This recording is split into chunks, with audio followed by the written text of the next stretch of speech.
We're just about to the end of our Bollinger Band Essentials training here, so I want to do a quick wrap-up. Before we do the wrap-up, I want to remind you, Bollinger Bands are a great addition to your analysis. They are a complete trading system in and of themselves. If you choose to do that, you can blend it with some of the other techniques. There's just a lot of ways you can adapt this information. So what I want to encourage you to do is I want to encourage you to go out, start practicing it, start working with it, and kind of adapt it into something that works for you. In our original Foundations of Stocks and Options, we use Bollingers as one of the indicators. Here, what you've seen presented in the Bollinger Essentials training here is you've seen taking it to a different level where you've got a lot of opportunity to really just keep all of your trades inside this picture. It really doesn't matter. There's no right or wrong. You can adapt these tools to use in your own trades the way you like. You could lean 100% towards just using a Bollinger system.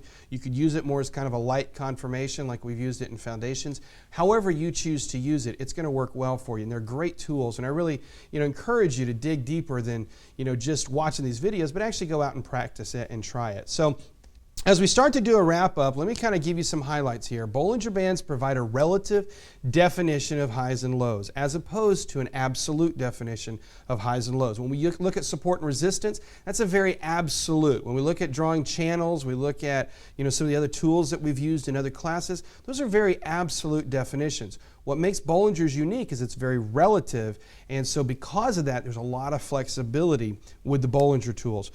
The highs and the lows are not necessarily absolutes, as we've just talked about. They may lead to continuation or they may lead to reversal, as we've looked at in several of the plays here in this class. Sometimes you buy at the top into strength and sometimes you sell at the top band. The upper band in and of itself, it does not mean it's time to go down. The lower band does not mean it's time to go up.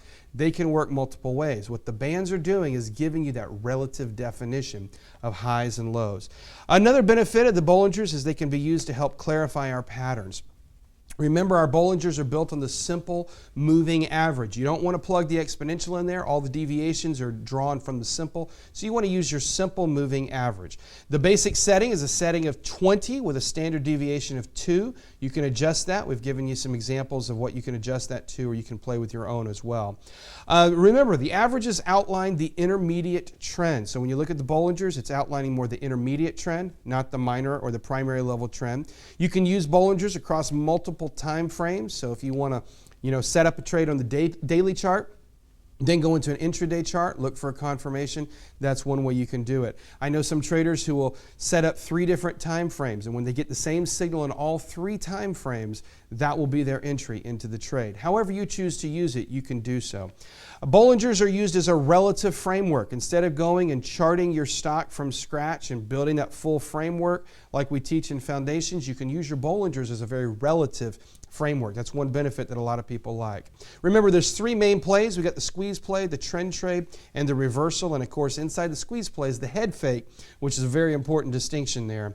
And then finally, percent B and bandwidth can help bring really great additional clarification to your trades. These are a couple of indicators that you've learned about in the program that are tied in specifically with the Bollinger Bands. Now, if you want to learn more about Bollinger Bands, who else to learn from than John Bollinger himself? You can still hear him speak at various public events around the country. He doesn't speak a whole lot. He's not doing weekly seminars necessarily, but usually once or twice a year, you can have the opportunity to find him somewhere and learn some stuff from him. He's also got a book that he wrote about 10 or 15 years ago, Bollinger on Bollinger Bands, and then he's got a website to support that. A lot of the research that I've done in this program has come from the research that I took directly from John. I've had the opportunity to sit down and have dinner with him and meet him and learn directly some things from him.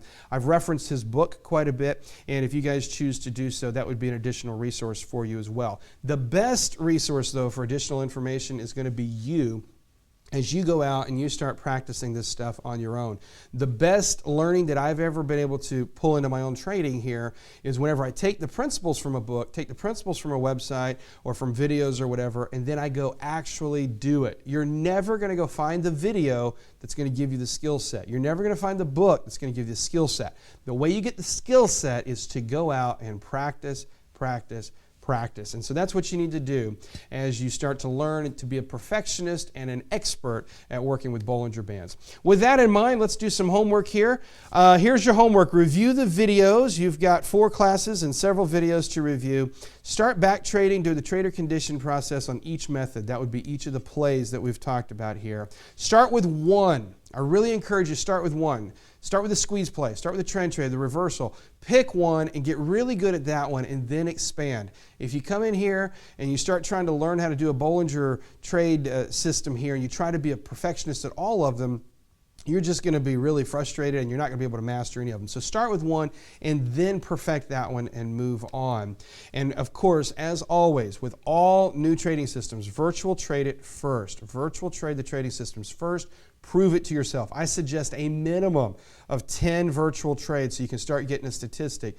But ideally 10, 15, 20 virtual trades before you ever start considering real money here. And then finally, be sure to write a plan and follow it. It doesn't matter what trading system you're looking at. If you're looking at Bollinger Bands or Ichimoku or our basic 5 steps of trade confirmation system that we do in the Foundations program, whatever trading system you look at, you've got to write a trading plan and you got to follow it. If you don't follow it, guess what's going to happen? You'll be in the middle of the play, be in the middle of the trade, and something's going to come in, it's going to distract you, and that's the moment that you're going to get off track and you're going to divert over here, and before you know it, you're losing money and you're saying, why am I losing money? And it's as simple as you didn't plan very well. So I hope you've enjoyed this Bollinger program. I hope it's brought a lot of insight to you. Please send us some feedback, send us emails, let us know what you think, and as we move forward, we'll certainly be updating the program. Until we meet again, happy trading to all of you.